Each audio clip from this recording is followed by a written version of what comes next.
नमस्कार। दैनिक अंगारा देखने वाले सभी दर्शकों को मेरा यानी कि एडवोकेट देव लोहान का प्रणाम। आज का सुलगता हुआ विषय जो है, वो पूरे के पूरे समाज और पूरे के पूरे पुरुष, स्त्री दोनों समाजों के लिए बहुत महत्वपूर्ण है। चिर परिचित मेरे साथ 2 अंगारे हैं। पहला अंगारा अजय बल्दा और दूसरा अंगारा हमारे एके यानी कि अक्षय। आज का हमारा जो विषय है वो है तलाक। आज समाज के अंदर जो स्थितियाँ और परिस्थितियाँ बन चुकी हैं, उसमें महिला और पुरुष एक-दूसरे के साथ नहीं रहना चाहते। महिला और पुरुष की बहुत अलग-अलग ज़रूरतें सामने आ रही हैं। महिला पुरुष के साथ खुश नहीं है और पुरुष स्त्री के साथ खुश नहीं है। शादी का जो इंस्टीट्यूशन है, जो शादी की व्यवस्था है, वो लगातार चरमरा रही है, वो लगातार खत्म होती जा रही है। उसके ऊपर से लगातार भरोसा घट रहा है। शादी हुए 7 दिन नहीं होते कि कोर्ट के अंदर उनकी दरख्वास्त पहुँच जाती है, थाने के अंदर उनकी समस्याएँ पहुँच जाती हैं और पुलिस उनके घरों में पहुँच जाती है। ऐसा क्या हो रहा है? ऐसा क्या बदल गया समाज के अंदर? एकदम से इतनी अव्यवस्था क्यों? एकदम से ये खुशी छू-मंतर कैसे हो गई? जिस शादी के सपने लेके एक लड़की बचपन से लेके बड़ी होती है, जिस शादी के सपनों में एक लड़का बचपन से लेके बड़ा होता है, वो शादी एकदम से होते ही दुखों का अंबार कैसे बन जाती है? समाज के अंदर एक लड़की और एक लड़के के व्यवहार के अंदर ऐसी क्या कमियाँ आ गई हैं कि वही शादी जिस शादी से खुशियाँ फूटनी चाहिए थी, उसी शादी से दुःख ही दुःख पनपने लग जाते हैं। और दुःख भी इस स्तर के कि शादी करने के बाद उसके माँ-बाप को, उसकी बहन को, सबको जेल के अंदर तक डालने की आतुरता देखी जाती है। ऐसा क्या समाज के अंदर हुआ है? तो इसी विषय पर आज हम बात करेंगे। और ये विषय अंगारा का एक ज्वलंत विषय है। ये वो अंगार है जो सामाजिक भट्टी के अंदर सुलग रहा है। ये वो अंगार है जो आने वाले वक़्त में लावा बनकर फूटेगा। अगर आज ये हालात हैं तो भविष्य में क्या हालात होंगे? क्या शादी टिक पाएगी? क्या महिला और पुरुष का जो संबंध है वो टिक पाएगा? ये भी उस दौर में जब एआई आर्टिफ़िशियल इंटेलिजेंस हमें महिला का सब्स्टिट्यूट देने के लिए तैयार है और महिला को पुरुष का सब्स्टिट्यूट देने के लिए तैयार है। आर्टिफ़िशियल एम्ब्रियोज़ बन चुके हैं। जहाँ पर बच्चा पैदा करने के लिए आपको महिला के ऊपर निर्भर रहने की ज़रूरत नहीं है। आर्टिफ़िशियल सीमेंस बन चुके हैं, जहाँ पर बच्चा पैदा करने के लिए आपको एक पुरुष के ऊपर भी निर्भर रहने की ज़रूरत नहीं है। सेक्स डॉल समाज के अंदर आ चुकी हैं और सेक्स डॉल्स जो हैं, उनका जो स्वरूप है, वो बहुत हद तक उसी बायोमास के ऊपर आधारित है, जो महिला का बायोमास होता है। अपनी शारीरिक ज़रूरतें पूरा करने के लिए बहुत जल्दी ही पुरुष के सामने महिला के इत्र बहुत सारे मशीनी उपाय भी होंगे। तो उस दौर में महिला और पुरुष के संबंध का क्या होगा? इन्हीं सब बातों पर आज हम दैनिक अंगारा के इस संस्करण में बात करेंगे। मैं अपने दोनों अंगारे अजय बल्दा और एके का स्वागत करता हूँ। तो अपने ओपनिंग रिमार्क्स के साथ अजय और अक्षय हमारे बीच में रहेंगे। अजय, मैं आपसे शुरू करूँगा, तो आपके ओपनिंग रिमार्क्स। फिर देखो जो तलाक की बात आप कर रहे हो कि महिला और पुरुष के जो संबंध हैं, पहले हम उनके बारे में सोचना हमें ज़रूरी है कि उनका संबंध कैसा है, हम बनाते कैसे हैं। मैरिज है, मैरिज को सोशली हम डिस्क्राइब कर देते हैं कि एक मेल और फीमेल का जो संबंध है उसको हम मैरिज बोल देते हैं। लेकिन वो बना किसके बेस पे है, वो डिफाइन करता है कि वो कब तक चलेगा। आप सिर्फ़ अपनी आँखों की भूख के लिए, अपनी थोड़ी-सी देर की खुशी के लिए आप किसी को प्रोमिसेस कर देते हो। कि ऐसे-ऐसे प्रोमिसेस कर दिए जाते हैं, एग्ज़ाम्पल लव मैरिज के का एग्ज़ाम्पल ले लेते हैं हम। उसके बाद हम अरेंज मैरिज का एग्ज़ाम्पल लेंगे कि लव मैरिज में लोग क्या करते हैं, किसी लड़की से बात करते हैं, बात करने के लिए उसको रिझाने के लिए ऐसे-ऐसे प्रोमिसेस किए जाते हैं कि मैं ये कर दूँगा, वो कर दूँगा, चाँद तोड़ लाऊँगा, मैं तारे तोड़ चाँद लाऊँगा। तारे तोड़ लाऊँगा तेरे लिए। मैं तेरे ठीक को है, फूलों के ऊपर ये चीज़ें बिठा के होती हैं। झुलाऊँगा। ये चीज़ें करते हैं। दूसरा क्या करते हैं पहले दिन बाइक लेके जाएँगे, ये बाइक किसकी है? मेरी है। दूसरे दिन दूसरी बाइक लेके जाएँगे, ये किसकी है? ये छोटे भाई की है। अगले दिन बुलेट लेके जाएँगे, ये किसकी है? ये बड़े भाई की है। अगले दिन गाड़ी लेके जाएँगे, गाड़ी किसकी है? पापा की है, ये ताऊ की है। अच्छा, करते क्या हैं? पापा का पेट्रोल पंप है, ताऊ का पेट्रोल पंप है, ताऊ के का बिज़नेस है।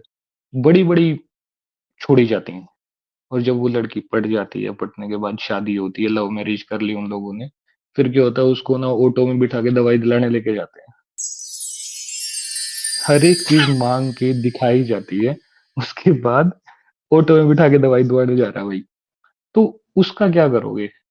वो जो प्रोमिसेस थे, वो शादी के बाद पूरे करने पड़ते हैं। लड़की बोलेगी कि पूरे करो भाई इनको, लड़का नहीं कर पाएगा। तो वहाँ से हमारी प्रॉब्लम्स अराइज़ होती हैं, जो चीज़ें झूठ के बेस पे हमने स्टार्ट की हैं, तो वो सच कैसे हो सकती हैं? सेम चीज़ अरेंज मैरिज के साथ भी है कि जब अरेंज मैरिज हम करते हैं ना, तो हम ये नहीं देखते कि कंपैटिबिलिटी क्या होगी उनकी। लड़की की कंपैटिबिलिटी कितनी है, वो एक-दूसरे को समझ पाएँगे, नहीं समझ पाएँगे, उनके बीच में एज डिफरेंस कितना है, वो सब चीज़ें हम नहीं देखते। हम क्या देखते हैं कि लड़के ने किल्ले कितने आवा भाई। और दूसरी चीज़ एक और है कि आजकल माँ-बाप क्या कर रहे हैं, अपने बच्चों को ये चाहते हैं कि वो काम ना करें, लेकिन फैसिलिटीज़ उनको सब मिले। शादी करते हैं अपने हरियाणा में पूछी जाती है, लड़के ने ज़मीन कितनी आवे? 10 किल्ले आवे जी। मारी छोरी खेत का तो कोनी करे, तो थारी छोरी करेगी के भई? ज़मीन अगर तुम देख रहे हो तो उसके अकॉर्डिंग देखो ना, कि लड़की क्या करना चाहती है उसके अकॉर्डिंग अगर आप शादी करोगे, लड़का क्या करना चाहता है उसके अकॉर्डिंग आप लड़की देखोगे, तो शादियाँ चलेंगी। तो हम जो कर रहे हैं ना रिलेशंस बनाने के लिए जो हम डिफाइन कर रहे हैं, बेसिस रख रहे हैं, हमारे वो रॉन्ग है, उसकी वजह से तलाक बढ़ रहे हैं। अक्षय के ओपनिंग रिमार्क्स में यहाँ पे चाहूंगा। मैं ये करते हुए मैं एक बात पूछना चाहता हूँ, क्या तुम्हें लगता है देव कि सिंधु घाटी सभ्यता में तलाक होते थे? क्या लगता है? मेरे को लगता है कि उस टाइम पे इस तरह की शादियां ही नहीं थी जैसे आज है। आज तो शादी थोड़े और कर रहे हैं ये लोग। आज तो ये एक दूसरे को गुलाम बना रहे पट्टे पे ना पहना के, तू सिर्फ मेरा है, तू सिर्फ मेरी है। How can a person see my girl naked? अगर उसके हाथ नंगे हैं सारा दिन, सारा जमाना देखता है। तो मतलब सिंधु कहने का घाटी मतलब ये सभ्यता है में ये कि बकचोदियां नहीं थी। सच और में ये वैदिक काल में भी बकचोदियां शायद नहीं थी। तलाक नहीं थे। नहीं थे। शादी भी तलाक अलग तलाक तरह बीच की में जो शादियां थी। मध्यकाल चला, मतलब मुगल आए, अंग्रेज आए, अंग्रेज तब भी तलाक नहीं थे। तलाक वर्ड कहाँ से आया? आप वो देखो ना, तलाक वर्ड का ओरिजिन कहाँ से है? फ़ारसी से है। हिंदी में, अर्पित संस्कृत में में समझ, हमारे पास क्या उस तलाक वक्त के पे लिए कोई जब वर्ड ही नहीं तलाक है। नहीं थे, अच्छा, मेरा एक मानना है कि क्या उस वक्त पे, जिस वक्त पे तलाक नहीं थे, क्या स्त्री और पुरुष एक दूसरे के साथ खुश थे? एक तो ये बात भी हमें नहीं। देखना पड़ेगा, तलाक हो ना हो, मेन तो मुद्दा खुशी का है ना। अच्छा, तो अपने ओपनिंग खुशी। रिमार्क्स एक बार कर, उसके बाद हम हाँ, इसको आगे डिस्कस करना शुरू तो करते हैं। मैं ये कह रहा था कि देख, तलाक जी होगा यार, फारसी वर्ड, बट हमारी सोसाइटी में नहीं होते थे। हमारी सोसाइटी में ये आए हैं 8-10 साल से। 8-10 साल से पहले एक देखा, दो देखा, अब बढ़े हाँ, हैं। हरियाणा की हरियाणा सोसाइटी में सोसाइटी तो में पर्टिकुलरली, हरियाणा की सोसाइटी में अभी तो आया इट्स है। New Haryana concept. सोसाइटी में कोई अगर इंडिया में देखी जाए तो बॉम्बे जैसे शहर में 1950-56 के बाद फिल्में बनने लगी थी, वो भी नहीं दिखा सकती थी कि तलाक लेना जरूरी है। वो भी एक बीच का रास्ता निकालती थी। गुरुदत्त की फिल्म आई थी, उसमें बहुत चर्चित रहती, तलाक के ऊपर ही थी कि ना तुम तलाक ले सकते, ना अगर तुम्हें बहुत ज्यादा दिक्कत है तो एक बीच का रास्ता निकाल लो। तलाक उस समय कोई सोल्यूशन नहीं था। और अगर अब जो चीजें बढ़ रही है, मुझे उसका सबसे बड़ा कारण लग रहा है कि जैसे हम कोई भी चीज देखते हैं ना इंडिया में, कोई भी किसी चीज पे ट्रेंड, तो वो देखना होता है कि वो कहाँ से स्टार्ट हुआ था। अगर औरतों पे बात करें, क्योंकि कहीं ना कहीं तलाक की सबसे बड़ी वजह तो औरत ही है, क्योंकि आदमी बहुत कम कहता है मुझे तलाक चाहिए। ज्यादातर ये जो तलाक की चीजें औरतों से आती है। तो हम अगर देख के इस चीज का एक इतिहास देखे प्रॉपर, तो दुनिया में 3 फेमस फेमिनिस्ट वेव आई है, ठीक है? एक 1840 से लेके 1920 तक की, जिसमें शुरुआती क्या था, उसमें एजुकेशन थी महिलाओं की, उसमें प्रॉपर्टी राइट थे, ठीक है? उसमें बेसिक चीजें थी, और मैरिज राइट था, ठीक है? लेकिन उसके बाद जो 60 वाला आया, वो थोड़ा चेंज हुआ। उसमें अलग चीजें आने लगी कि हमें अबॉर्शन राइट चाहिए, हमें ये सेक्सुअल फ्रीडम चाहिए, हमें ये चीज चाहिए। लेकिन जो 1900 अब आया स्टार्ट हुआ है, मतलब आज की सेंचुरी में, वो क्या है, वो इंडिविजुअलिज्म वाला है। वो बहुत अलग चीज है। उसमें क्या है कि सीधी सी बात है, अगर हॉलीवुड फिल्म अगर हमें प्रभावित करती है, अगर हमें फुटबॉल खेल वहां का प्रभावित करता है, हमें फैशन प्रभावित करता है, कहीं ना कहीं उनका वो मूवमेंट है औरतों के बारे में, वो सारी मैगजीन भी तो आ रही है। तो कहीं ना कहीं आज इंडिया की औरतें पर्टिकुलर उनको पढ़ भी रही है, देख भी रही है, और उनसे जो चीजें आई है ना, जो इंडिविजुअलिज्म है कि हमारा क्या है, हमारी प्रॉपर्टी, हमारी पहचान, हमारी आइडेंटिटी, मतलब एक शोषण का एक इतिहास, तो वो सारी चीज़ें अपने पर लादने लगी है और उनको ऐसा लगने लगा है कि जो मेरे साथ रह रहा है, वो उस वर्ग को प्रतिनिधित्व करता है, जिसका हम जिससे हम शोषित होती आई है। तो वो उसको उसको प्रेमी नज़र नहीं आएगा, वो उसको एक प्रतिद्वंदी नज़र आएगा, उसको एक दुश्मन नज़र आएगा। तो ये भी चेंज आया है बहुत ज़्यादा। बिल्कुल सही है ये बात। अच्छा, एक जो शोषण वाली बात है, क्या ये मैं अपने घर से लूँ या कहीं से भी लूँ, पुरुष हमेशा है ना दब्बू रहा है महिला का। बड़ी से बड़ी सही महिला, बात है। बड़ी से बड़ी शख्सियत जो रही है पुरुष की, वो महिला की दब्बू ही रही है, चाहे कोई भी रहा हो, महिला के सामने नहीं बोला। तो ये शोषण वाला जो सिस्टम है, ये हो सकता है किसी बहुत छोटे काल में रहा हो, और मेरे को तो वहां पर भी नहीं लगता। हम अपने घरों से अगर देखेंगे, तो क्या हमारे पिता ने कभी हमारी माँ का शोषण किया?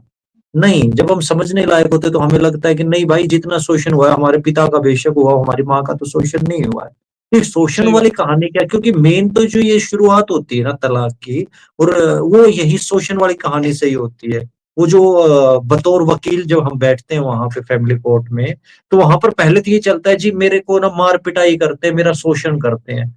ये शोषण की क्या डेफिनेशंस है? अगर गांव के अंदर एक लड़की कहे कि मैं लंगोट पहन के घूमने जाऊंगी तालाब पे, और अगर कोई उसको मना कर दे कि बेटा लंगोट पहन के तो मत जा, तो क्या वो शोषण गिना जाएगा? अगर कोई लड़की कहे कि मेरे को मर्द की बराबरी करनी है, इसलिए मैं दारू के 2 बोतल पीऊंगी क्योंकि मर्द 2 बोतल पीता है, और कोई उसको आके मना कर दे, तो क्या वो शोषण गिना जाएगा? मैं दोनों से पूछ रहा हूँ, मतलब ये बात हमें सबको सोचनी चाहिए। ये कोई सवाल जवाब नहीं हो रहा है कि मैं तुमसे पूछता रहूंगा। और एक बात और मैं कहूंगा, जो प्रॉपर्टी राइट्स थे हमारे, जो देश के अंदर जो वैदिक परंपराएं रही हैं, उसमें हम 2 स्कूल ऑफ लैंड अडॉप्ट करके रखते हैं, मिताश्रा और दया भाग। जो दया भाग है उसमें तो पुरुष को कभी भी हिस्सा मिलता ही नहीं है लैंड का। वो तो प्रॉपर जो लैंड है वो फीमेल टू फीमेल चली जाती है। तो वहां पर पुरुष कहने लग जाए मेरा शोषण हो रहा है। बहुत सारी चीज़ें आज जो हरियाणा में चल रही है उसको देखकर तो लगता है कि पुरुषों का शोषण हो रहा है, लेकिन वही है कि पुरुष तो उन चीज़ों को उठाता नहीं इतना। इवन हरियाणा की योजना ही देख लो ना, हरियाणा में अगर लड़की पैदा होती है, चाहे वो किसी भी कास्ट में हो, तो उससे जुड़ी बहुत सारी योजना है सरकार के पास। उसकी शादी को लेकर योजना है, उसकी पढ़ाई को लेकर योजना है, उसकी हर चीज़ को लेकर योजना है। मुझे नहीं लगता पुरुषों की लड़का पैदा होता है तो उसके लिए सरकार के पास कोई योजना हो, उसकी पढ़ाई के लिए कुछ हो, कुछ भी नहीं है। अगर वो बीपीएल का अगर उसके पास कार्ड नहीं है, तो वो उसके पास उसके लिए एक योजना तक नहीं है। तो ऐसे में कोई स्टेट कैसे मतलब महिला विरोधी हो सकता है और महिला मतलब पुरुष सपोर्टर हो सकता है? क्योंकि देखी जाए तो हरियाणा की छवि तो ऐसी है कि हरियाणा तो बहुत पुरुषवादी समाज है। मुझे तो वो भी ना तो हरियाणा की छवि सरकार के तौर पे दिखता है, ना वो सांस्कृतिक लेवल पे दिखता है कि हरियाणा कोई बिल्कुल। पुरुषवादी समाज है। मैं आपको ना 2 साल पहले का इंसिडेंस बता देता हूँ सेम चीज़ पे जो आप योजनाओं पे बोल रहे हो। मुझे बस पास चाहिए था कॉलेज से घर के लिए कि मैं डेली अप डाउन करता हूँ। मुझे रोहतक से जींद में मेरा गाँव पड़ता है, तो यहाँ तक का बस पास चाहिए था। तो मैं गया, मैंने उनसे एप्लीकेशन फॉर्म माँगा, तो उन्होंने बोला कि आप ले लो एप्लीकेशन फॉर्म, कितने किलोमीटर पड़ता है आपका घर? मैंने बोला सर मेरा घर यहाँ से लगभग 75 किलोमीटर पड़ता है। तो उन्होंने बोला कि नहीं, आपका तो पास नहीं बनेगा। मैंने बोला क्यों नहीं बनेगा? तो बोले कि सर लड़कों के लिए जो योजना है हमारे पास गवर्नमेंट की पास की, वो है 60 किलोमीटर तक। आप 3,500 रुपए दो, आपको पास देंगे 60 किलोमीटर का। अगर आपका 60 किलोमीटर से दूर है तो हम आपका पास नहीं बनाएँगे, बस पास नहीं बनेगा। ठीक है, सेम जगह पे योजना है लड़कियों के लिए। लड़कियों को 300 किलोमीटर तक का पास अलाउड है एट ज़ीरो कॉस्ट। हम पैसे दे रहे हैं, हमारा फिर भी नहीं बन रहा है। लड़कियों को फ्री में अलाउड है 300 किलोमीटर तक का पास डेली अप डाउन करना। यार तो अजय, यहाँ क्या पे ये डिस्पैरिटी जो है, ये भविष्य में जाके बहनचोद कैसे अंडे देगी? आज जो तुम ये बीज बो रहे हो डिस्पैरिटी का, अगर तुम कह रहे हो कि एक काल में चलो औरतों का शोषण हुआ भी था, तो उसके एवज में आज तुम पुरुषों का शोषण करोगे? लेकिन वो काल कौन-सा है यार? दुनिया में काल मैं भी आते हैं यार। ढूंढता हूँ, मेरे को ऐसा तो तो कोई खुद नहीं मिलता, पर्टिकुलर मैं काल तेरे को कैसे बता दूं? हिस्ट्री की किसी बुक में है भी नहीं ना कि पर्टिकुलर काल इस है जिसमें महिलाओं का सच में शोषण हो रहा है। अरे इसको एक्चुअल में शोषण यूरोप बोलते के हैं। अंदर तो एक काल देखो, मिलता है, लेकिन उस महिलाओं का काल में छोड़ो। है ना दोनों का ही शोषण मिलता है। जब डार्क एजेस थे यूरोप के अंदर, तो उस टाइम पे औरतें जलाई गई थी। जो औरतें चर्च के साथ संबंध बनाने से मना कर देती थी, तो उन औरतों को फूंक दिया जाता था। बिचेस कह के। तो उसके अलावा तो कोई कालखंड ऐसा सा नजर नहीं आता कि जिस कालखंड की इंडिया हम, में और अगर मैं दर्शकों इंडिया में के तो वैसे भी विवेक नहीं। पर भी ये बात छोड़ रहा हूं कि अगर दर्शक इस मुद्दे से जुड़ना चाहें तो इसी मुद्दे पर कोई महिला अगर हमारी मित्र हो, वो इस मुद्दे पर जुड़ के हमें ज्ञानवानित करना चाहे कि मैं काल बताती हूँ, मैं शोषण बताती हूँ, तो वो जुड़े। हाँ, आ जाए। अरे! इंडिया में तो हमें वैसे भी कोई टाइम पीरियड ऐसा नहीं मिलता कि जहाँ पे फीमेल्स को ओप्रेस किया गया हो, कि दबाया गया हो। सिर्फ़ क्या है कि बीच का कुछ टाइम ऐसा है, जैसे फ्रीडम के टाइम पे फ्रीडम फाइटर्स के टाइम पे, जो बिफ़ोर हमारी फ्रीडम है, उस टाइम में क्या, उस टाइम पे मेल्स का भी इक्वल शोषण हुआ है, फीमेल्स का भी इक्वल हुआ है। क्योंकि राइट। हमारे पास खुद के पास राइट्स नहीं थे, तो हम फीमेल्स को क्या राइट्स देंगे? क्या दे दें? तो बैक एक टू उस द टाइम पीरियड को छोड़ तलाक के, इशू। हाँ, बैक टू द तलाक इश्यू। तो अच्छा, तलाक के तलाक का अंदर मेरे मेन को एक रीज़न, चीज और लगती है कि तलाक के अंदर है ना, एक चीज और मुख्य मुद्दा है, और वो दोनों ही तरफ से है। एक, हम अपनी जो सेक्सुअल डिजायर्स को लेके थोड़े से स्ट्रॉन्ग बिहेव करना शुरू कर दिया, पर्टिकुलरली फीमेल्स ने। पहले फीमेल्स जो थी ना, वो सेक्सुअली एडजस्टमेंट कर लेती थी, लेकिन आजकल जो फीमेल्स हैं वो भी थोड़ा सा, कहीं से भी कुछ भी को, वो सेक्सुअली एडजस्ट करने के लिए थोड़ा सा नहीं मानती हैं, और वो सेक्सुअली है ना, हमारा एग्रेशन और ज्यादा आता जा रहा है। तो मेरे हिसाब से एक वो भी एक रीजन है कि आज के जो तलाक हैं वो एकदम से बढ़ रहे हैं, क्योंकि एक दूसरे की फिजिकल नीड जो है वो सेटिस्फाई नहीं हो रही है। क्यों अक्षय? एक तलाक के तो यार बहुत सारे रीजन है, उसमें से एक रीजन है ये सेक्सुअली, ये वाला चीजें है, ये है। इवन कई बार तो ऐसा होता है कि लड़कियों को बॉयफ्रेंड भी रहते हैं शादी से पहले, या लड़की गर्लफ्रेंड भी होती है, तो वो उस रिश्ते से नहीं उभर पाते। ये है रीजन, ऐसा मैं ये नहीं कह रहा कि नहीं है, एक पर्टिकुलर रीजन है। बट इस तरह के बहुत सारे रीजन है, बहुत सारे रीजन में से एक है। अब मुझे ये बताओ, हम्म। अगर एलिमनी मनी बंद कर दे तो तेरे हिसाब से कितने % तलाक कम हो जाए? 70। नहीं, 70%? 70-80। 70-80। एलिमनी बंद मेरे कर दो हिसाब आप। से 70-80। ज्यादा भी हो चलो, सकता है, मेरे हिसाब जो से 70-80। इवन जो मतलब आपने शुरू किया था कि एक चीज और है, जैसे प्रॉपर्टी राइट्स अपने पे यहाँ बात हो रही पे थी, किस पे?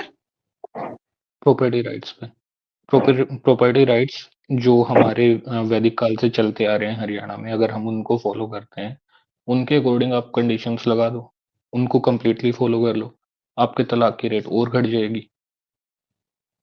हम्म। बेसिकली इसका एलिमनी ये ही है। जो तलाक है, देखो ये देखो सबसे बड़ी एक बात ऐसा ये भी है तो हो ना, सकता है ना कि हम है ना इस वक्त पे सिर्फ इलाज ढूंढ रहे हैं। ठीक है।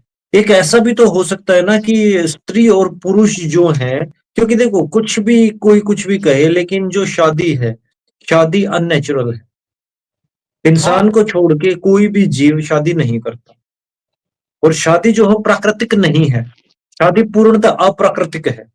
और जब शादी प्राकृतिक जीव होके अप्राकृतिक व्यवस्था के अंदर रहोगे, तो किसी न किसी वक्त तो वो व्यवस्था ढहेगी। मेरा ये मानना है कि बहुत जल्दी ये जो प्राकृतिक व्यवस्था है ये अपनी जगह ले रही है, और ये जो अप्राकृतिक व्यवस्थाएं इंसान ने खुद की ही बनाई है, ये ढह जाएगी बहुत ज्यादा।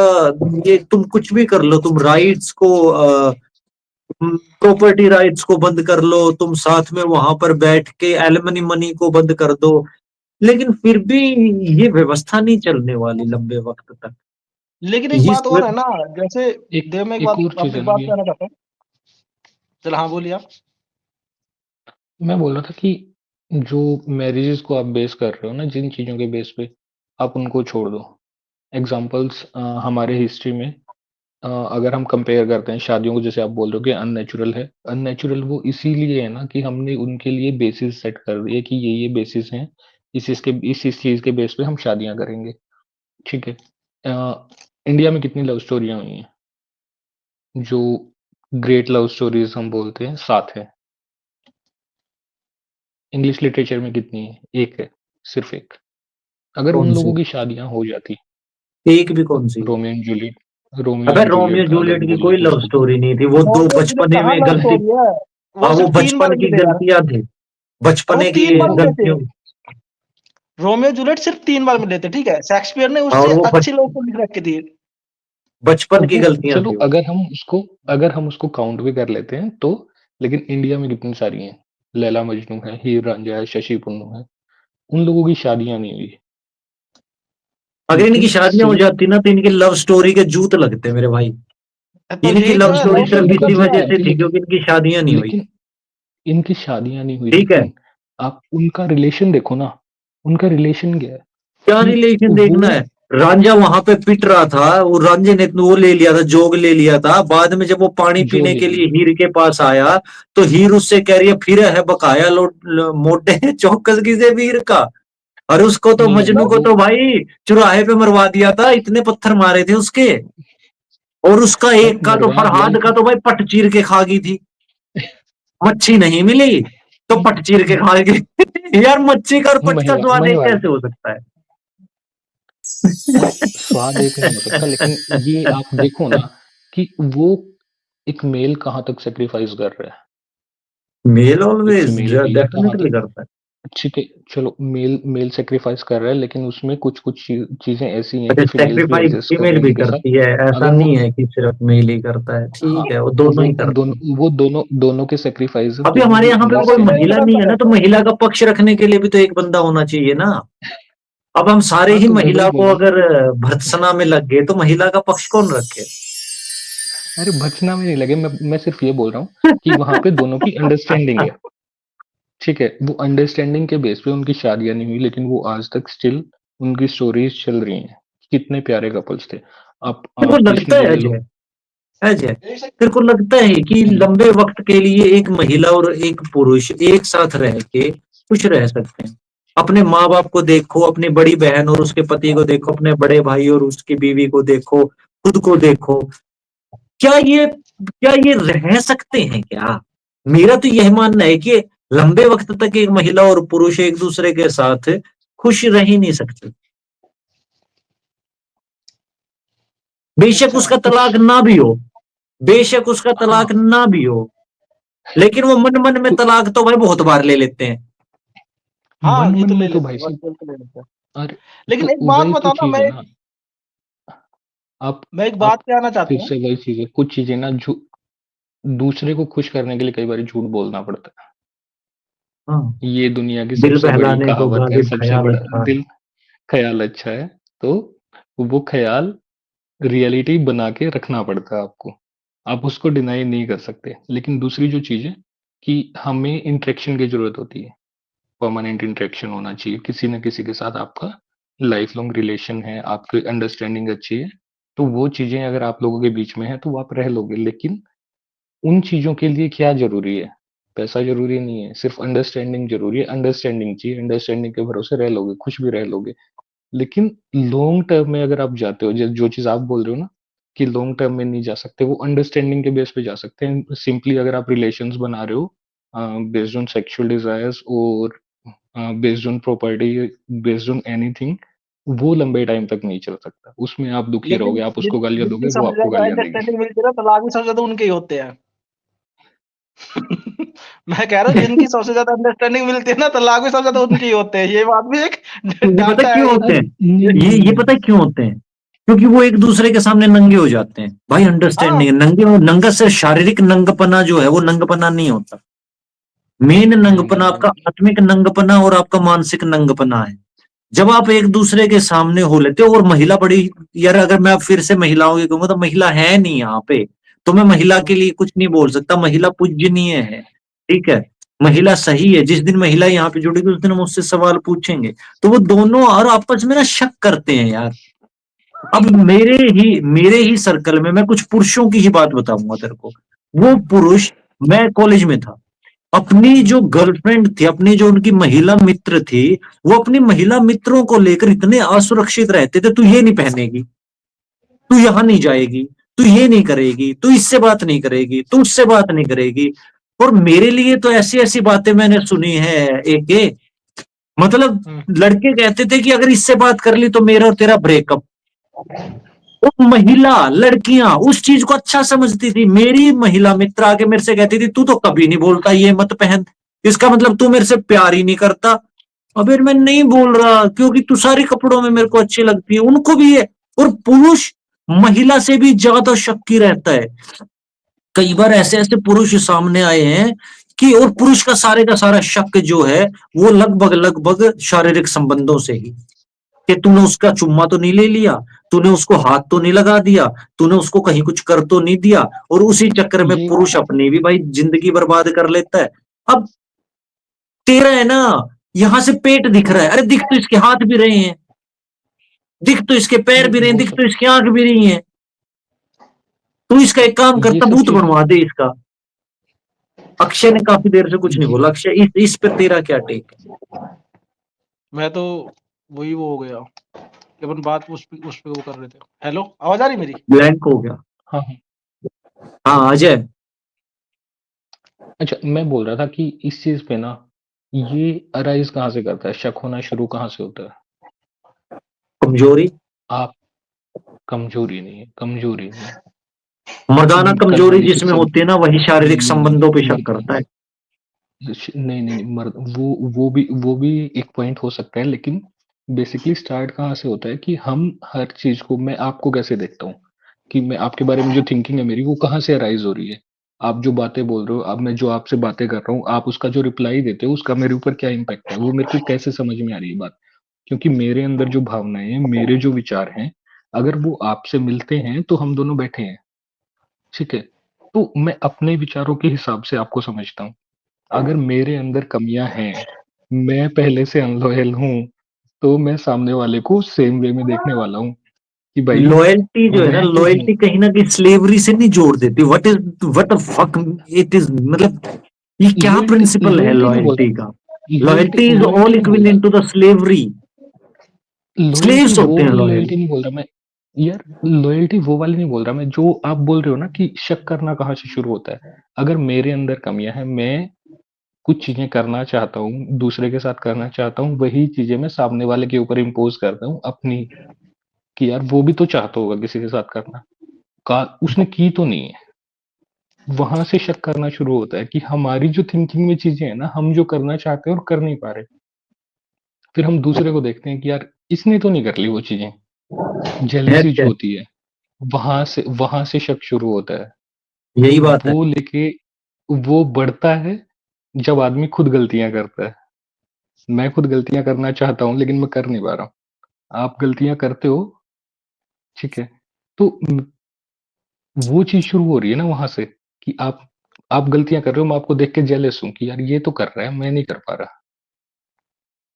तो अक्षय मुझे का एक उसकी चीज बहुत बेस और पे लंबा शक चौड़ा शुरू अनुभव होता है। है इस विषय में। अक्षय का बहुत लंबा चौड़ा अनुभव है। एक चीज और मैंने ऑब्जर्व करी है, जैसे जो अपने अंदर जो शक आता है, कहीं ना कहीं शक है ना, एक पॉजिटिव चीज भी है, क्योंकि शक हमेशा उसी चीज में आता है जहां गड़बड़ी दिखती है, और वो गड़बड़ी बहुत बार होती ही है।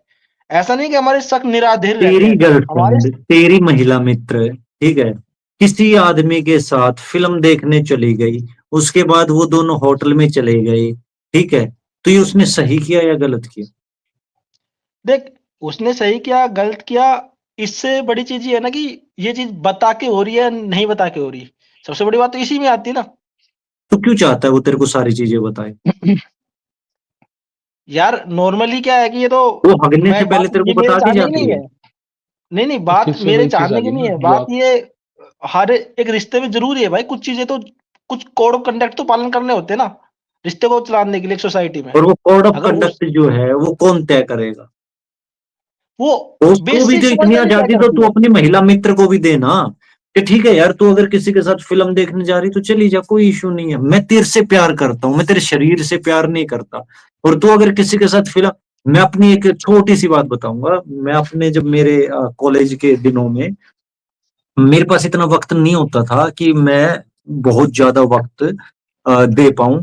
तो जब मेरी दोस्त जो थी वो कहती थी कि देव चलो let's go for a movie, तो मैं उसका आशिक ढूंढता था जो उसको पीछे सबसे ज्यादा पड़ा रहता था, और मैं उसको कहता था उसके आशिक को, भाई तू इसको फिल्म दिखा लाएगा? अब वो तो बहनचोद उसी फिराक में बैठा है, तो वो जब उसी फिराक में बैठा है तो वो कहता था हाँ दिखा लाऊंगा, तो वो फिल्म देख आती थी। तो उसके बीच में मैं उससे पे शक करने लग जाऊं, तूने तो वहां जाके, यार ठीक है ना यार, मैं तेरे से प्यार करता हूँ, मैं सिर्फ तेरे शरीर से प्यार नहीं करता, तू मन, मैं अरे तेरे तो मन से अगर प्यार करता इंसान हूँ, और के मेरा इन- हाँ, तो मेरा समर्पण जो है ना, वो तेरे साथ है, और मेरे लिए जो सर्वोच्च है वो तेरी खुशी है। ठीक है, अगर तू वहां पर भी खुश रह रही है तो तथास्तु रह, वही तो प्रेम लेकिन है ये ना। भी है कि इंसान के कई जैसे इंसान बहुत सारे रिलेशनशिप जीता है, ठीक है? तो उसमें से कुछ रिलेशनशिप में वो इस तरह की फ्रीडम दे देता है और कुछ में नहीं भी देता। कुछ में इन चीज़ों को मान भी लेता है, कुछ में नहीं भी कौन मानता, से कुछ में में देता और कौन सिक्योरिटी से आ में नहीं जाती है, देता? किसी में नहीं भी कौन से आती। में देता और कौन से में नहीं देता? वो तो एक सोचने का विषय है ना, वो तो मतलब वो किसी दिन और बात करते हैं इस चीज़ के ऊपर। बट अगर ये मैं लिख अपने लेता जैसा हूँ। इंसान है, तो वो कहीं न कहीं अनुभव कर लेता है और वो कई तरह के रिश्तों से गुज़रता है। पहले जैसा नहीं है कि इंसान एक ही लड़के के पीछे है, उसी से शादी हो गई, उसी के साथ जीवन खत्म हो गया। अब ऐसा है ये कि होगा इंसान कई तरह के अनुभव लेता है। कॉम्प्लिसिट, ये होगा कॉम्प्लिसिटी ऑफ लव। तो ये हाँ, हम एक मतलब आगे दर्शकों के लिए मैं बता दूं कि हम आगे इसके ऊपर एक अलग से पूरा चर्चा का एक संवाद सत्र इस पर भी रखें। क्योंकि वो भी एक तरह का वही है, भंवर ही है, क्योंकि उसमें भी इंसान को एक अच्छा पार्टनर उसमें भी नहीं मिलता। बट ये है कि उसमें वैरायटी मिल जाती है। अब सीधी सी बात है, इंसान एक जीवन जीता है तो उसमें से कई तरह की वैरायटी मिल जाए, कई तरह के अनुभव मिल जाए, तो वो भी बढ़िया ही है। क्या प्रेम असली में होता भी है? हम बहुत प्रेम विवाह हो गए, ये मेरी प्रेमी है, ये मेरी प्रेमिका है। अगर हम एक दूसरे की जरूरतें पूरा कर रहे हैं तो हम एक दूसरे के पूरक हैं, हम एक दूसरे के प्रेमी प्रेमिका नहीं है। सही बात है। बहुत और सोचो रेयर मतलब, इंसिडेंट है जहां पे और प्रेमी मैंने और एक चीज और प्रेमिका देखी है, होते हैं। जब जिस चीज को लेकर इंसान को लगता है ना कि प्रेमी किसी के प्रति वो ज्यादा अट्रैक्ट है, एक्चुअल में सबसे ज्यादा सफरिंग भी वहीं से मिलती है। वहां से प्यार नहीं मिलता, बदले में सफरिंग मिलती है। अरे अगर कहीं मतलब अपन को लगता है ना कि यार सफरिंग इस इंसान के बिना मैं नहीं रह सकता, तो वहां से मिलती है वो सफरिंग, वहां से कोई प्रेम मैं नहीं अब मिलता। दोनों अंगारों से वो वो मैं तो वो अब वहां दोनों से ही अंगारों से क्षमा एक्सपेक्टेशन चाहूंगा। शुरू होती है। मैं दोनों अंगारों से क्षमा चाहूंगा, हमारा जो वक्त है वो पूरा होता जा रहा है। तो पहले मैं अक्षय से उसके क्लोजिंग रिमार्क्स लूंगा तलाक के ऊपर के, और फिर मैं अजय से उसके क्लोजिंग रिमार्क्स लूंगा, और फिर मेरे क्लोजिंग रिमार्क्स रहेंगे। तो अक्षय, आपके क्लोजिंग रिमार्क्स क्या हैं इसके ऊपर? भाई मेरे क्लोजिंग रिमार्क यही है कि हम उस सोसाइटी से आते हैं जहाँ शादी करके एक औरत आ जाती थी ना, तो वो वहीं रहती थी। मतलब अगर उसका हस्बैंड भी मर जाता था तो कहीं न कहीं देवर की चूड़ी पहना देते, कैसे भी करके उसको रख लेते थे। मतलब एक बार वो आ गई तो उस परिवार की हो गई, मतलब आदमी से रिश्ता नहीं होता था, परिवार से रिश्ता होता था। अब उस तरह की समाज में एकदम से तलाक होने लगे तो भाई ये तो लोगों के लिए, इवन सबसे ज़्यादा तो औरतों के लिए ही वो वाला मामला है। इवन मेरी एक ताई थी, मैंने अपनी ताई से पूछा था, मतलब घरों में लगती है। मैंने कहा कि ताई ये तलाक क्यों बढ़ने लगे? तो बोली, "अरे औरत ज़्यादा खाने लग गई, ज़्यादा खाने में लग गई न।" उसने इस तरह की चीज़ें बोली, सोच के देख। मतलब मेरा कहने का तो मतलब यार ये है कि यार, हाँ, आप कंटिन्यू करो। हाँ, हाँ, कंटिन्यू। मेरे कहने का मतलब ये है कि जो जो चीज़ें हो रही है, जो बढ़ रहे हैं, वो मेरे हिसाब से इस सोसाइटी के लिए अच्छा नहीं है। हाँ, ये अलग बात है कि भविष्य में हमारी दूसरी सोसाइटी बने, हम दूसरे तरीके से कल्चर अपना लें, कुछ और कर लें, ठीक है, बट वो चीज़ें ठीक है। बट जिस सोसाइटी में अपन रह रहे हैं, जिस सोसाइटी को अपन जानते हैं, उसके लिए कोई अच्छी चीज़ नहीं है ये। Over to Ajay. मैं जो बोलना चाहता हूँ ना भैया, एक अगर आप पुराने टाइम में जाओगे, तो आप देखते हो कि हमारे पास मीन्स ऑफ कम्युनिकेशन बहुत कम थे। मीन्स ऑफ कम्युनिकेशन मतलब कि अगर मैं और मेरी वाइफ़ की लड़ाई हो जाती है या आपकी हो जाती है, तो सबसे पहले क्या होता है, आप एक दिन रूठ लोगे, दूसरे दिन आपको बात करनी पड़ेगी। क्योंकि आप एक-दूसरे के बिना रह नहीं सकते, आप चीज़ों के लिए एक-दूसरे के ऊपर डिपेंडेंट हो, खाने के लिए हो, बाहर से सामान लाने के लिए, एक-दूसरे के लिए दोनों के अलग-अलग रोल्स थे, उन रोल्स के लिए आप एक-दूसरे के ऊपर डिपेंडेंट थे। ठीक है? तो आपको बात करनी पड़ेगी, अगर आप एक-दूसरे से बोलोगे, तो उसके बाद आप बातों को डिस्कस भी करोगे, वो सॉल्यूशन मिल जाएगा आपको, आपकी कोई भी छोटा-मोटा झगड़ा हो, उसके लिए आपको सॉल्यूशन मिल जाएगा। ठीक है? क्योंकि आप एक-दूसरे से ही बात करोगे ना, फैमिलीज़ को तो इन्वॉल्व कर नहीं रहे हो। ठीक है? तो अभी क्या बढ़ रहा है, मोबाइल्स आ गए हैं, मीन्स ऑफ कम्युनिकेशन हमारे इंक्रीज़ हो गए हैं। अगर लड़ाई होती है तो सबसे पहले कॉल की जाती है घरवालों को। मीन्स ऑफ ट्रांसपोर्टेशन इंक्रीज़ हो गए हैं, 5 मिनट में घरवाले आ जाते हैं। वो हम लोगों को टाइम नहीं दे रहे हैं कि हम एक-दूसरे से बात कर पाएँ। तो वो जो एक्सटर्नल इंटरफेरेंस है ना दोनों के बीच में, वो एक बहुत बड़ा रीज़न है डाइवोर्स का। अगर हम डाइवोर्स को ही डिस्कस कर रहे हैं ना अभी, तो डाइवोर्स का सबसे बड़ा रीज़न ये है कि हमारे बीच में एक्सटर्नल इंटरफेरेंस है दोनों के बीच में। दूसरी चीज़, एक्सटर्नल इंटरफेरेंस कहाँ पे चाहिए था? अगर हम दोनों आपस में डिस्कस करके सॉल्व नहीं कर पा रहे हैं, तो वहाँ पे हमें एक्सटर्नल इंटरफेरेंस चाहिए। वो एक्सटर्नल इंटरफेरेंस हमें कहाँ मिलता था कि पंचायतें होती थी। पंचायतें हमें बताती थी कि यार तुम समझो ना, बच्चे हैं, बच्चों का क्या होगा, एक-दूसरे के साथ रहो, डिस्कस करो, सॉल्व करो चीज़ों को। अब क्या है, कुछ भी नहीं है, पंचायत नहीं होती, फैमिली समझाती नहीं है। दोनों की फैमिली ये बोलती है कि भाई अपना ना ले जाओ, हम तो यूँ ही रह लेंगे। लड़का-लड़की बात करने को तैयार हैं, लेकिन उनको बात भी नहीं करने दे रहे हैं। ठीक है, तो ये चीज़ें जो है ना, ये चीज़ें हमारे रिलेशंस को बिगाड़ रही हैं आज के टाइम पे। आप देखोगे कि अगर झगड़ा हो गया 5 मिनट में घरवाले आ गए, लड़की को बिठाया, लेके चले गए। उसके बाद आप बात कहाँ से करोगे? आपको बात करने से मना किया जाता है कि आप बात मत करो। तो वो चीज़ें लेके डाइवोर्स के चांसेस इंक्रीज़ होते हैं कि अगर हम एक-दूसरे से डिस्कस कर लेंगे, गुस्सा सबको आता है, सब नेचुरल है कि हम जानवरों जैसा बिहेवियर कभी न कभी निकल के आएगा, गुस्सा आएगा, गुस्से में कुछ बोल दिया। कुछ टाइम के बाद जब गुस्सा शांत होता है तो हम एक-दूसरे से बात कर सकते हैं, डिस्कस कर सकते हैं। अगर डिस्कस करेंगे ना नॉर्मली बैठ के, तो वो चीज़ें सॉल्व हो जाएँगी, लेकिन सॉल्व करने के लिए क्या चाहिए? टाइम, जो आज के टाइम में है ही नहीं किसी के पास। तुरंत फैसला चाहिए, वो 2 मिनट में मैगी बना दो, 10 मिनट में डिलीवरी दे देंगे। तो सबको वही चाहिए कि 10 मिनट में सॉल्यूशन चाहिए भाई, हर एक चीज़ का। दो ₹200 फालतू ले ले, सॉल्यूशन साथ के साथ दे मेरे को। तो वो जो हम कर रहे हैं ना, वो चीज़ गलत कर रहे हैं, हम एक-दूसरे को टाइम नहीं दे रहे। गुस्सा आ गया, 10 मिनट बाहर जाओ, घूम के आओ, आगे बात करो, सॉल्यूशन हो जाएगा। डाइवोर्स नहीं होगा आपका। तो एट द एंड ये एक सॉल्यूशन है और ये एक प्रॉब्लम भी है हमारी कि हम एक-दूसरे को टाइम नहीं दे पा रहे। टाइम सबसे इम्पोर्टेंट है, वो हम नहीं दे रहे, तो उसकी वजह से हमारी प्रॉब्लम्स अराइज़ हो रही है आज के टाइम में। मैं तो एक बात कह रहा हूँ कि सुप्रीम कोर्ट को एक वो बिल पास करना चाहिए, कानून पास करना चाहिए कि तलाक तब मिलेगा जब दोनों कपल 4 धाम की यात्रा साथ करके आओगे। हाँ, हाँ, तलाक बंद हो अरे जाएंगे, अरे ठीक बात है, अच्छा सजेशन है। आप छोड़ दो ना किसी भी 2 लोगों को, मेरा और देव का झगड़ा करवा दो। वो स्कूल में टीचर क्या करते थे, 2 बच्चों का झगड़ा हो गया, आपस में मार-पीट कर ली। दोनों को बोलते थे कान पकड़ के सॉरी बोलो, एक बेंच पे बैठो तुम दोनों। कितने दिन चुप बैठ लोगे? सही बात है, वही टीचर और अगर हाथ में एक जिनका चाकू दे देता, तो क्या हाल होता? हाँ, अगर वो उन दोनों को पकड़-पकड़ के दूर-दूर बिठा दो दोनों को, एक को उधर वाले कोने में, एक को इधर वाले कोने में, तो वो एक-दूसरे को गटूरते रहेंगे पूरा दिन कि देख लूँगा बाद में तेरे को मैं। वही चीज़ हम कर रहे हैं, कपल्स को ना पकड़-पकड़ के दूर-दूर बिठा देते हैं, दूर-दूर बैठे रहो भाई तुम, बात नहीं करनी, तो गटूरेंगे ही। अगर पास में बैठे रहेंगे तो कितनी देर चुप बैठेंगे, कुछ ना कुछ तो बात करेंगे। छोटे बच्चों का झगड़ा देखा आपने? भूल जाते हैं बहुत थोड़ी देर जल्दी में कि भूल झगड़ा हुआ जाते हैं। था। माँ-बाप नहीं भूल पाते उनके झगड़े को। तो तो इसमें वो आपने चीज़ है। दोनों के दोनों हमारे अंगारों की बात सुनी। इसमें अब देखिए मेरे दोस्तों, जिंदगी में, दुनिया में सबसे जरूरी चीज है खुशी। और महिला और पुरुष एक दूसरे के नैसर्गिक सहयोगी हैं। अगर पुरुष एक है तो स्त्री शून्य है। उसकी शून्यता आप उसकी सिर्फ योनि के अंदर ही ना ढूंढे, उसकी शून्यता आप उस मोक्ष में ढूंढे जो खुशी के क्षण आप उसके साथ बिता सकते हैं। और ये स्त्रियों के लिए भी बात तो यूं की यूं लागू होती है।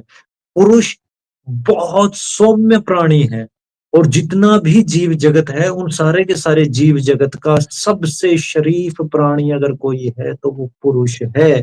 तो उस पुरुष की उस तरह से इज्जत करें और खुश रहें। एक दूसरे के साथ आप जब रहेंगे तो यकीनन आप बहुत खुश रहेंगे। एक दूसरे को समझिए, एक दूसरे को जायदाद मत समझिए आपस में कि ये मेरी पर्सनल प्रॉपर्टी है, ये मेरी निजी जायदाद है। इंसान, कोई भी जिंदा वस्तु किसी की जायदाद नहीं हो सकती। वो उसकी हक है कुछ एक, उसको वो आजादियां मिलनी चाहिए, उसको वो धारणाएं जीने का मौका मिलना चाहिए। उसको बांध कर अगर रखोगे तो वो धीरे धीरे चिड़चिड़ा होता चला जाएगा। तो बंधन खोल के बहुत प्यार से एक दूसरे के साथ रहिए। और अगर आपकी शादी में कोई दिक्कत आ रही है, आपको साइकोलॉजिकल दिक्कत आ रही है, आप खुश नहीं रह पा रहे हैं, तो आप मिराकी से जुड़ सकते हैं। मिराकी से जुड़ने के लिए आप मुझे मैसेज कर सकते हैं, आप अजय को मैसेज कर सकते हैं, आप अक्षय को मैसेज कर सकते हैं। मिराकी एक लाइफ क्लासेस है, मिराकी एक हैप्पीनेस क्लासेस है जो आपको खुश रहने का रास्ता बताएगी। तो मेरे दोस्तों, खुश रहिए। आप कहीं पर भी किसी भी हालात में रहकर खुश रह सकते हैं, और खुशी ही महत्वपूर्ण है, खुशी ही सर्वोच्च है। तो आज आपने हमें सुना, आप इस वीडियो को ज़्यादा से ज़्यादा लाइक कीजिए, कमेंट कीजिए, सब्सक्राइब कीजिए चैनल को, शेयर कीजिए ताकि ये खुशियाँ फैलें और किसी के लिए करके देखिए। हर कोई आपके लिए करे, अगर आप ये सोच रखेंगे तो आप दुखी रहेंगे। किसी के लिए करके देखिए। अगर आप इस वीडियो को देख रहे हैं तो 50 शेयर आप करके देखिए, आपको कितनी खुशी मिलेगी। और ये बिना चाहत के, बिना लोभ के, बिना लालच के करके देखिए। अगर आप किसी के लिए करेंगे तो कोई ना कोई आपके लिए भी करेगा। आपके हृदय में बैठे हुए उस परमात्मा को मैं नमन करता हूँ, मेरे दोनों के दोनों अंगारों को मैं आज नमन करता हूँ और आप सबने मुझे इतना कीमती वक्त दिया। अजय और अक्षय, आप दोनों का बहुत बहुत धन्यवाद। जय हिंद, वंदे मातरम, जय श्री राम।